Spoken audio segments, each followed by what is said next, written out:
The headlines: Prime Minister Manele says the agriculture and fisheries sector has been identified as the main drivers for economic growth in the Solomon Islands. Minister for National Planning and Development Coordination, Honorable Rexon Ramofafia, attended the high-level forum on multi-stakeholders partnerships in Bali, Indonesia. And Tulagi police are actively searching for a 54-year-old man who went missing at sea earlier this week. Hello, you're watching SIBC's TV News Bulletin. I'm Sharon Nanao.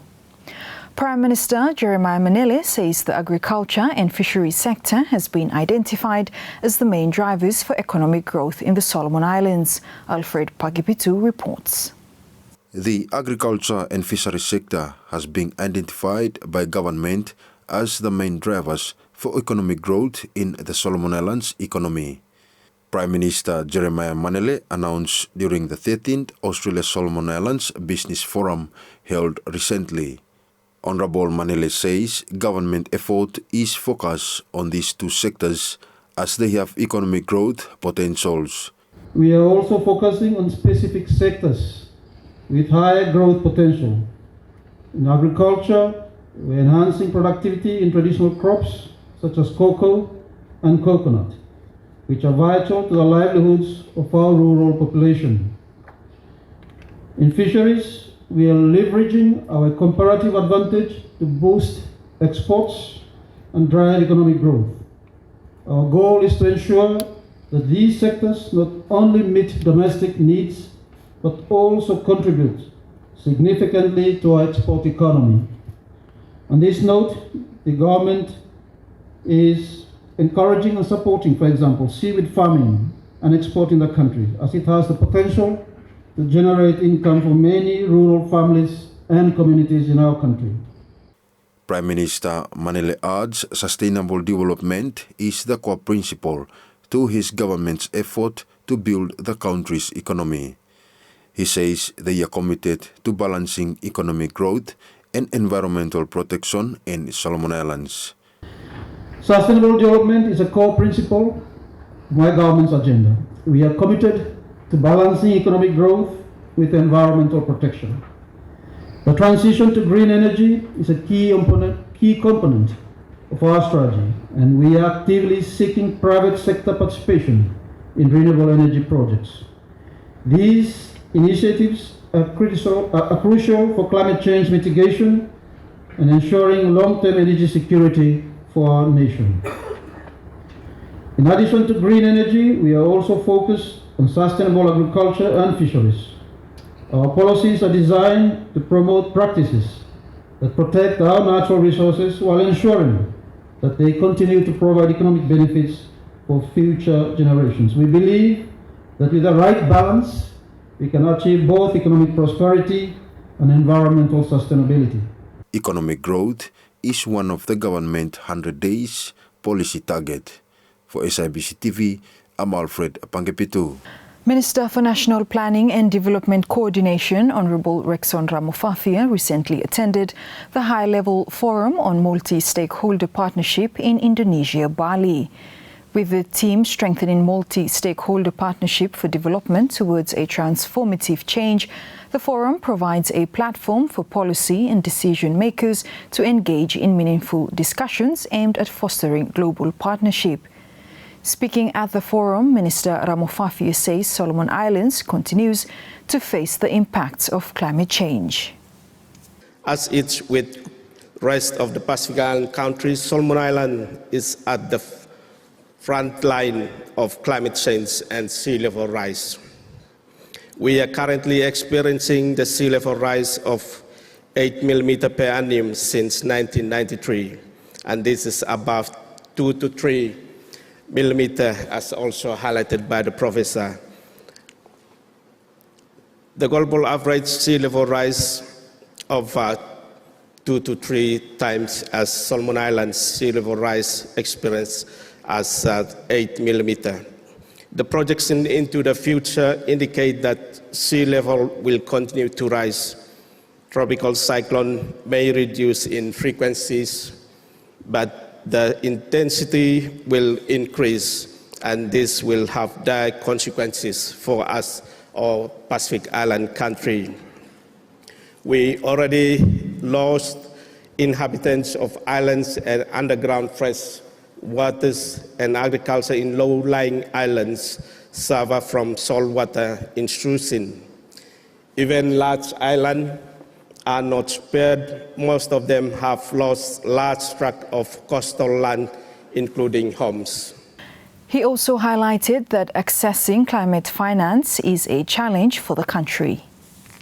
One of the challenges that we face, especially in terms of working closely in accessing financing, because of we find it difficult, especially in accessing climate financing.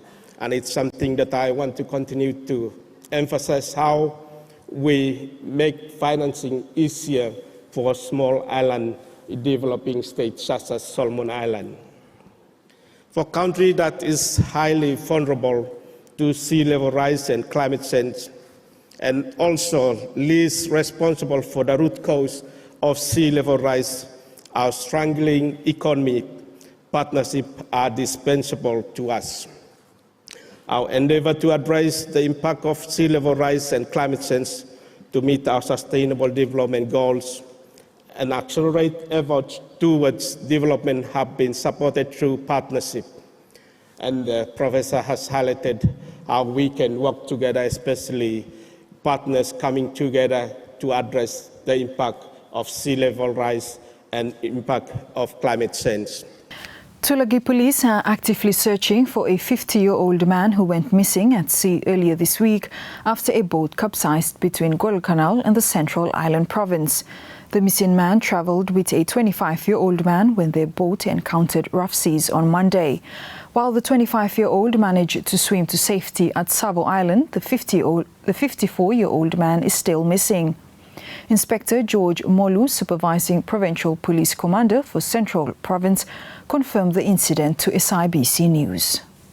The police have conducted one fella search and rescue for two fella missing person after boat brought two fella capsized between Guadalcanal and Florida Island on Monday this week. Two men out of travel Honiara for Lake Tongo. Whilst they were they experiencing rough sea, and as a result, boat brought two fella missing. 25-year-old passenger used him a container for him float him after him capsizing now petrol from that fella container. Passenger float for full day and one fella full night until evening. People lost him go Los Savo, go so Los Savo, and now people from Kuila village now at the site him and now got rescue him and now before got notify police to Tulagi. Skipper blow this fella boat, him still missing, lo sea. And we call on lo every captains, lo got the boats and sea travelers for look out for this fella missing person. This fella missing person, him a 54-year-old male person and him originally from Savo. And him married now lo Lake Tongo village. And him blame now him Pelise Mane. In light of this incident, Inspector Molu calls on the people of Central Island Province to follow the safety advisory of sea travel. Solomon Islands is currently ranked as having the third highest number of workers under the Pacific Australia Labour Mobility Scheme. Alfred Pagipitu with the details. Solomon Islands is currently ranked as having the third highest number of workers under the Pacific Australia Labour Mobility PALM scheme. Pacifica HR Program Manager Sharon Nigel says during her presentation at the 13th Australia Solomon Islands Business Forum held in Honiara. She says currently over 5,000 Solomon Islanders are employed under the scheme. Vanuatu has been the biggest farm scheme sending country since 2017 when it overtook Tonga. But just recently, Fiji displaced Vanuatu. And with Solomon Islands, we only started in 2019. We started with less than 200 workers. And now, according to DIWA, the Department of Employment and Workplace Relations data, Solomon Islands is ranked as the third participating country in the PALM scheme with a total of 5,085 workers. This is the mobilization data to Australia as of June 2023.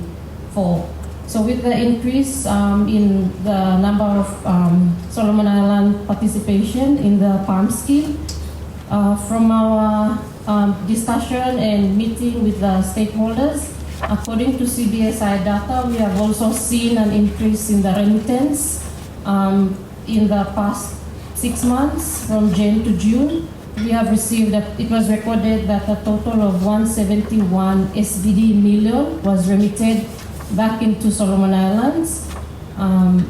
This is an increase of 64% on the same period last year. She says majority of Solomon Island workers under the PALM scheme work in the horticulture sector. She says recently there has been a shift in the program in that employees under the PALM scheme in the meat industry are recruiting workers for short-term employment.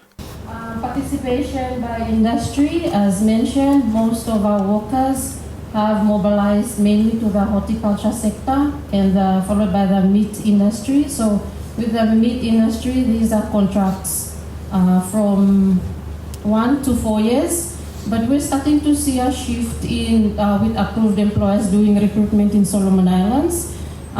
Most of them, few of the meat approved meat industry employers are coming to Solomon Islands to recruit for short-term workers. So that's from 4 years. We've seen an increase, like a slow growth in meat industries recruiting only for 6 months period.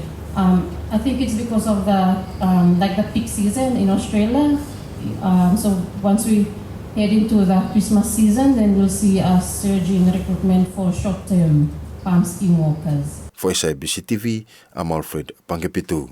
Still on the labour mobility program, ensuring Solomon Islands do not face a brain drain issue in the future due to the labour mobility program will be a challenge for the government. Elise Kukutu with more. Ensuring Solomon Islands do not face a brain drain issue in the future due to the labour mobility program will be a challenge for the government. Pacific HR Managing Director Bob Pollard said during his presentation at the 13th Australia Solomon Islands Business Forum held in Honiara. He said despite the program not targeting skilled workers, ensuring skilled workers are retained from the program is a challenge. As the numbers increase, the challenge is to make sure that we don't send any of our delegates over to Australia, but how we filter them and so that we ensure that we're supplying good workers is an ongoing challenge with the numbers increasing. Skills alignment, obviously the program currently is not looking at highly skilled workers, but as that increases, employers are looking for a range of skills, so that's a challenge for us on the supply side. Mr. Pollard adds limited English speaking skills and social-related problems is also a challenge for the program. The issue around English language, the purpose of the PALM scheme is to create opportunity for those who are unemployed, and often those unemployed are maybe less educated, and so the issues around English and English skills is something that we're looking at as well. How can we improve the English skills? One of the most basic skills required in any workplace is, the ability to communicate. Social issues. We do know that this scheme comes with a fairly high social cost. We've not done any baseline data to compare, for 1,000 workers who you send overseas. For example, marriage breakdown is a big one, but how that compares with 1,000 workers who don't go, we don't have that comparison. We know it's a difficult one, and there would be some who would say that social cost is too high. It's a challenge. If you were a wife or a husband here with kids in Honiara and neither of you had jobs, and you offered the possibility of working overseas for a year or two, who am I to say you shouldn't take that opportunity? For SIBC TV, I'm Eliza Kukutu. The 2024 International Literacy Day will be marked in Honiara next week under the theme Promoting Multilingual Education, Literacy for Mutual Understanding and Peace. Andrea Mahanua reports. The 2024 International Literacy Day will be marked in Honiara next week under the theme Promoting Multilingual Education, Literacy for Mutual Understanding and Peace. The event, which falls annually on the 8th of September, is aimed to promote the important role of literacy in creating a literate, sustainable, and peaceful society. Literacy worker at the Solomon Islands Translation Advisory Group, SITAG, Martha Matsky, told SIBC News that an official event will be held on Wednesday. By Mifla Wakaway Tim, Saflan Nara Organization, Literacy Association Solomon Islands, Mapesa, one for a new NGO where him work alongside multilingual education, and Coesi. And Mifla planning one for a special day next week, Wednesday afternoon, and a little bit program Mifla go ahead plan him for what the people will get involved in literacy this time. Meaning Loside, especially Loside belong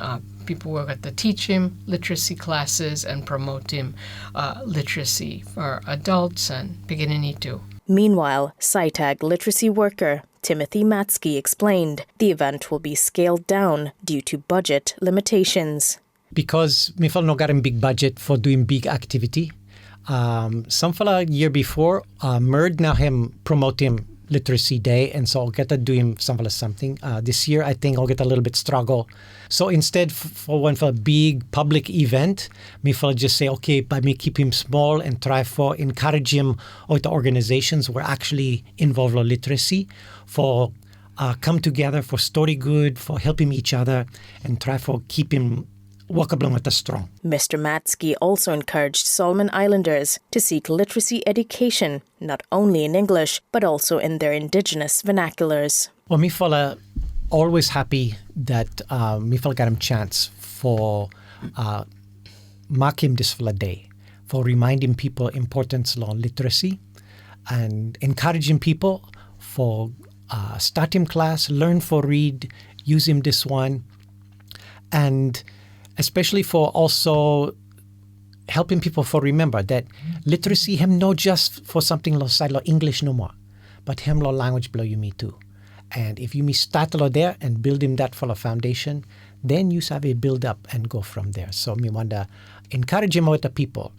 Go ahead, especially on language below you. This is Andrea Maahanwa for SIBC TV. Government is committed to efforts in ensuring Solomon Islands is investment-friendly. Elisa Kukutu reports. Government is committed to efforts in ensuring Solomon Islands is investment-friendly.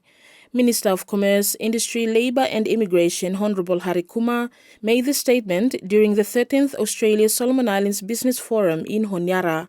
He said the government's vision is to turn Solomon Islands into a hub for responsible investment in the Pacific region. Solomon Islands is at a pivotal moment in its development journey as we seek to unlock the potential of our natural resources and human capital. Attracting investment is essential for substantial growth. The government's investment policy is designed to create an environment that is not only welcoming but also mutually beneficial for investors and the people of the Solomon Islands. Our vision is to transform the Solomon Islands into a hub for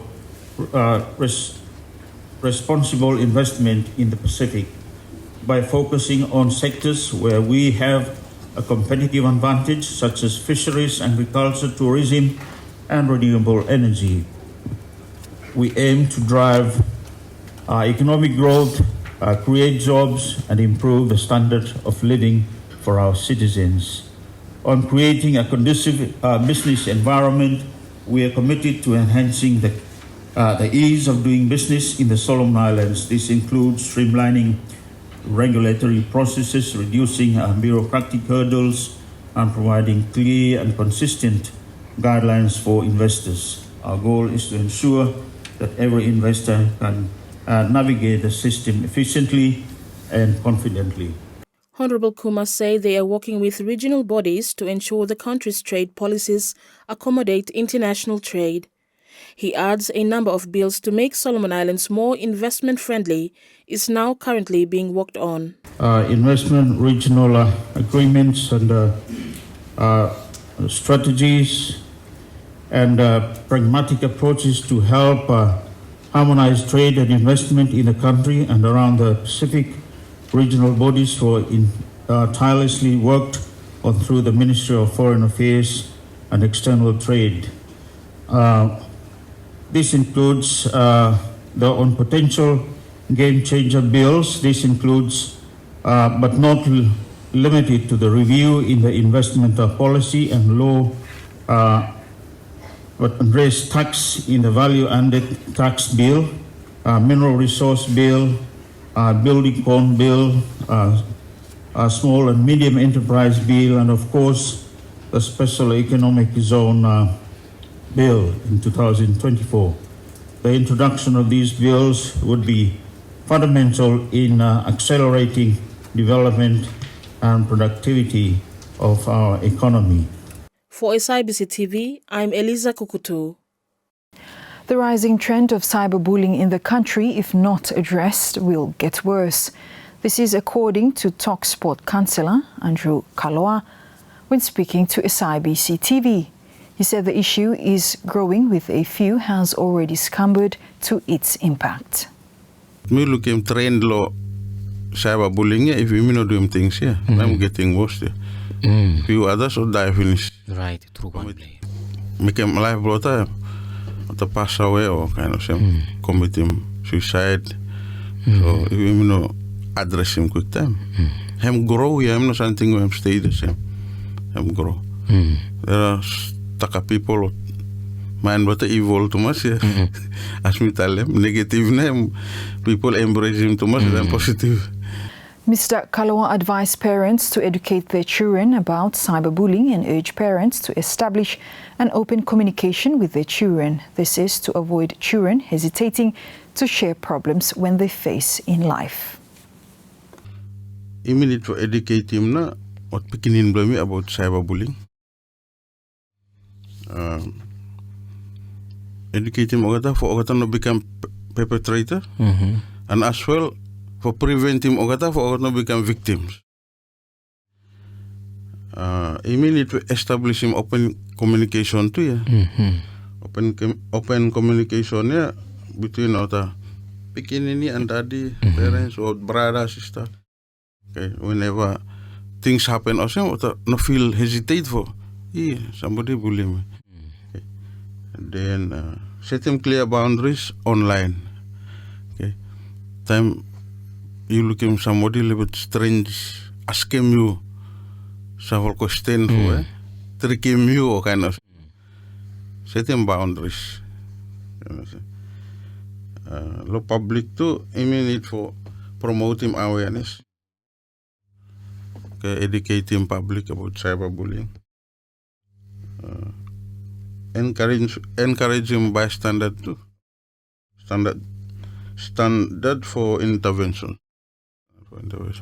The TalkSport project is a 5-year initiative initiated back in 2021, which is supported by Child Fund New Zealand in collaboration with the HCC Youth Sports and Women Division.